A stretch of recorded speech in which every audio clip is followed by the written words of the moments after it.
હાલો મિત્રો, આજે હું તમારી સાથે શેર કરવા જઈ રહી છું એક વાટકી પૌવામાંથી. તો આ નાસ્તો તમે બહારનો કોઈ પણ તમે સમોસા, કચોરી, અન્ય નાસ્તા તમે ભૂલી જશો એવો આ નાસ્તો બને છે. તો ચાલો મિત્રો, એના માટે આપણે પૌવા લઈ લીધા છે. પૌવા આપણે લેવાના છે જે બટાકા પૌવાના બનાવતા હોઈએ છીએ એ પૌવા લીધા છે. તો પૌવાને સારી રીતે આપણે ચાળી લેવાના છે, એટલે કે એની અંદર માટી, ધૂળ, કચરો હોય તો એ પણ નીકળી જાય અને આપણો નાસ્તો ખૂબ સારો એવો સરસ બને. તો ચાલો, પૌવાને સારી રીતે આપણે સાફ કરી લીધા છે. તો પૌવા અહીંયા લઈ લીધા છે. આપણે એક મિક્સર જાર લઈ લઈશું. મિક્સર જારની અંદર લઈ અને એને આપણે રવા જેવા પીસી લેવાના છે. તો અહીંયા તમે જોઈ શકો છો, મેં અડધી વાટકી પૌવા લીધા હતા અને હવે આપણે પૌવા સારી રીતે આપણે રવા જેવા પીસી લીધા છે. બહુ બારીક નથી કરવાના. અને એના માટે આપણે એક કાચો બટાકો પણ છીણી અને પાણીની અંદર મૂકી દીધો હતો. તો જ્યારે તમે બટાકો છીણો તો તમારે એને પાણીની અંદર જ રાખવો, એટલે કે સ્ટાર્ચ બધો નીકળી જાય ત્યાં સુધી એને ધોઈને તમારે ચોખ્ખું પાણી ભરી દેવું. તો ચાલો, આજે આપણે બનાવીશું પૌવાનો નાસ્તો અને કાચા બટાકાનો. તો એમાં આપણે થોડું 2 ચમચી જેટલું તેલ લીધું છે અને વઘારમાં આપણે જીરું અને હિંગ લઈ લીધી છે. અને પછી આપણે મીઠા લીમડાના પાન લીધા છે, એને પણ આપણે બારીક કટિંગ કરી લેવાના છે. તો મિત્રો, મને આજે ગળામાં તકલીફ છે, એટલે તો પણ મારો અવાજમાં જો તમને કાંઈ મિસ્ટેક પડે તો તમે મને ક્ષમા કરજો, માફ કરજો. તો અહીંયા આપણે વઘારમાં થોડી હળદર લઈ લીધી છે અને પછી આપણે આદુ લસણની અને મરચાંની પેસ્ટ લઈ લઈશું.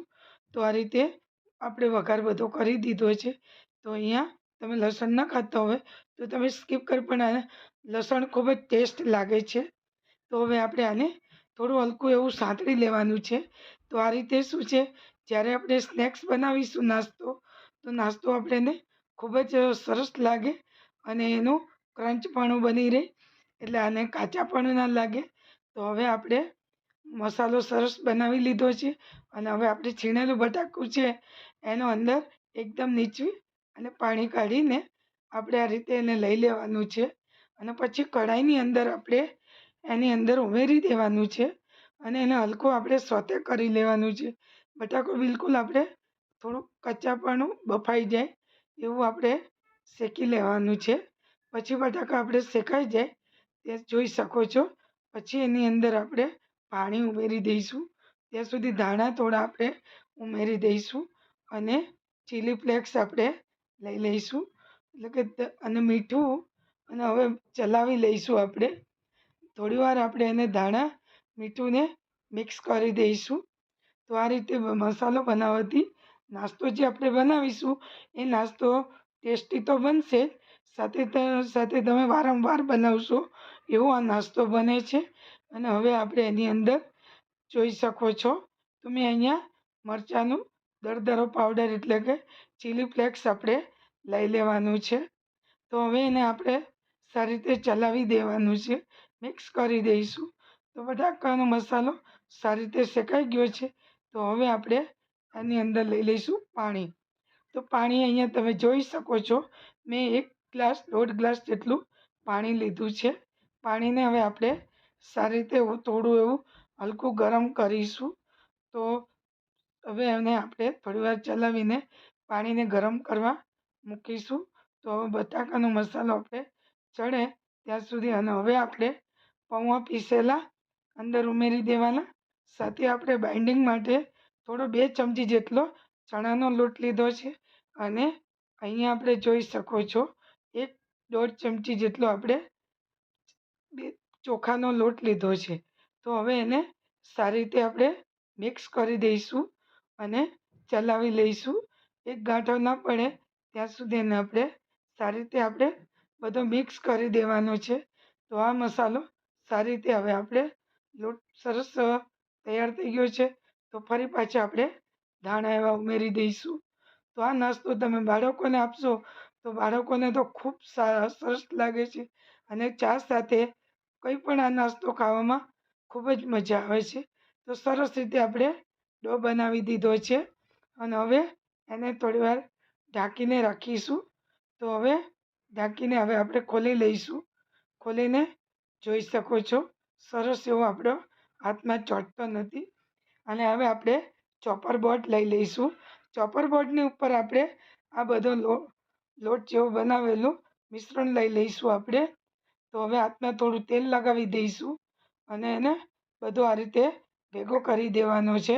આપણે એને મસળવાનો નથી. મસળીશું તો આપણે શું છે, જે અંદર બટાકાના જે લચ્છા છે એ અંદર આપણે એને જ્યારે ખાવામાં એકદમ ક્રંચ બને છે અને સરસ લાગે છે. તો લચ્છા પણ આપણા સરસ રીતે હવે એના રીતે આપણે સરસ મૂકી દીધું છે અને પછી ચોરસ આપણે એને બનાવી લઈશું અને ચારે બાજુ આપણે બંને સાઈડ આપણે આ રીતે એને કટ કરી લઈશું. આનો ફરી પાછું આપણે એ રીતે બનાવી દઈશું ફરી પાછું. તો અહીંયા ચારે બાજુ આપણે કટ કરી લીધું છે અને હવે ચોકરમાં આપણે એને કટ કરી લેવાનો છે.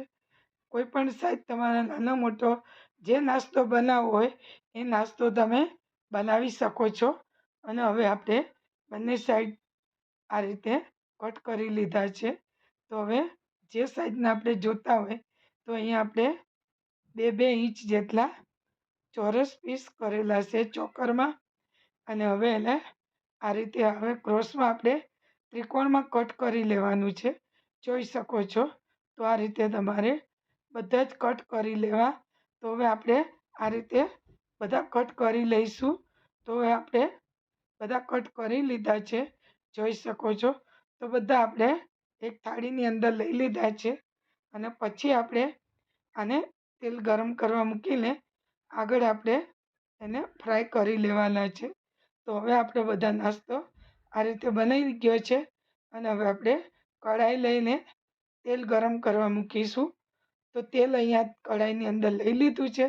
તમે સેલો ફ્રાય કરવા હોય કે તમારે ડીપ ફ્રાય કરવા હોય તો હવે અહીં આપણે ડીપ ફ્રાય કરીશું. એટલે કે હવે લોટનો ટુકડો અંદર ઉમેરીને જોઈ લીધું છે. તેલનું ટેમ્પરેચર સારું એવું આવી ગયું છે. તમે એને ફૂલ તેલમાં પણ તમે એને તળી શકો છો અને અને હવે આપણે એના બધા જેટલા કઢાઈની અંદર આવે એટલા આપણે અંદર કઢાઈમાં મૂકી દઈશું. તો હવે આપણે બધા નાસ્તા કઢાઈની અંદર મૂકી દીધો છે અને હવે આપણે એને ઉલટ પુલટ કરતાં આ રીતે જોઈ શકો છો. ફક્ત 2 મિનિટની અંદર આ નાસ્તો ફ્રાય થઈ જાય છે. આને બહુ વાર લાગતી નથી. હવે આપણે એને ઉલટ પુલટ કરીને બંને સાઈડ આપણે એને થોડા બ્રાઉન રંગના થાય ત્યાં સુધી એને આપણે ફ્રાય કરી લેવાના છે. ફ્રાય તમે તમારા કલર તમારે જે સાઈઝના કલર કરવા હોય, બ્રાઉન, હલકા બ્રાઉન, તો પણ તમે એને ફ્રાય કરી શકો છો.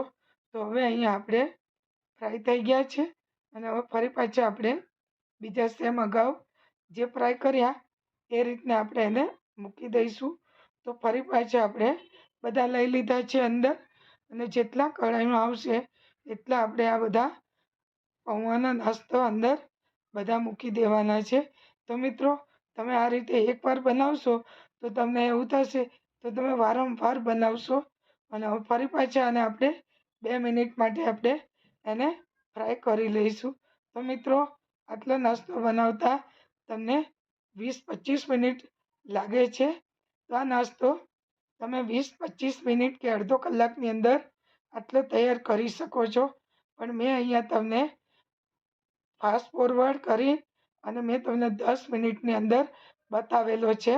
તો મિત્રો, તો આ રીતે તમે ચા સાથે કે તમે એને સોસ સાથે કે કોઈ પણ ગ્રીન ચટણી કે ટોમેટો કેચઅપ સાથે એને ખાઈ શકો છો. તો તૈયાર છે આપણે હવે આ રીતે હું તમને બતાવું છું. તો વજનમાં પણ એકદમ હલકો ફૂલકો નાસ્તો તો બનાવજો મિત્રો. તો તમને જો મારી રેસિપી પસંદ આવી હોય તો મિત્રો એક લાઈક આપી દેજો. ચેનલ પર નવા આવ્યા હો તો મિત્રો મને કોમેન્ટ કરવાનું ભૂલતા નહીં કે તમને આ રેસિપી કેવી લાગી. તો તૈયાર છે આપણી પૌવા અને કાચા બટાકાનો સ્નેક નાસ્તો. તો બનાવજો મિત્રો.